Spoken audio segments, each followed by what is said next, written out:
Достар сәлем! В этом уроке вы можете себя проверить, насколько вы хорошо знаете порядок слов в предложении казахского языка. Название текста «мамандық», специальность, задание такое. Здесь окончание все стоит правильно, но порядок слов неправильный.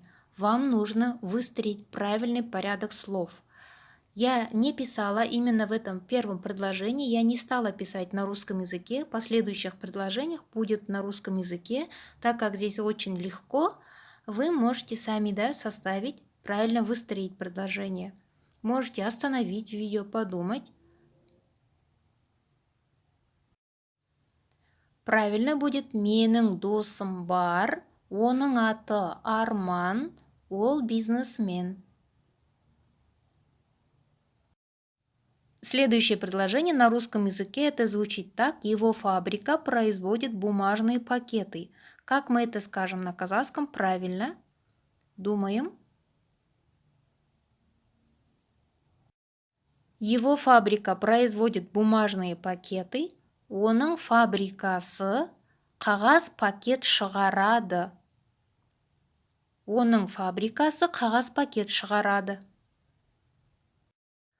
Он занимается этим бизнесом 10 лет. Арман деловой человек. Как мы скажем на казахском? Из этих слов нужно составить правильное предложение. Он занимается этим бизнесом 10 лет. Арман деловой человек. Ол бұл бизнеспен 10 жыл айналысады. Арман іскер адам. Ол бұл бизнеспен 10 жыл айналысады. Арман іскер адам. Сейчас в магазине или в супермаркете продукты кладут в полиэтиленовый пакет. Можете остановить видео, подумать. Сейчас в магазине или в супермаркете продукты кладут в полиэтиленовый пакет. Қазір дүкенде немесе супермаркетте азық-түлікті полиэтилен пакетке салып береді. Қазір дүкенде немесе супермаркетте азық-түлікті полиэтилен пакетке салып береді.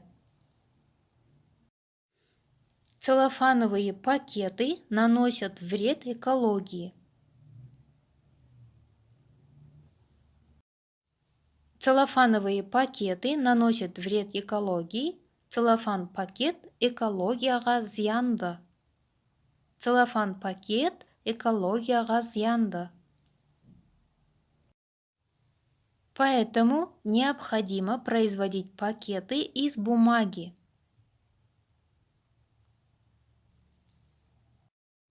Поэтому необходимо производить пакеты из бумаги.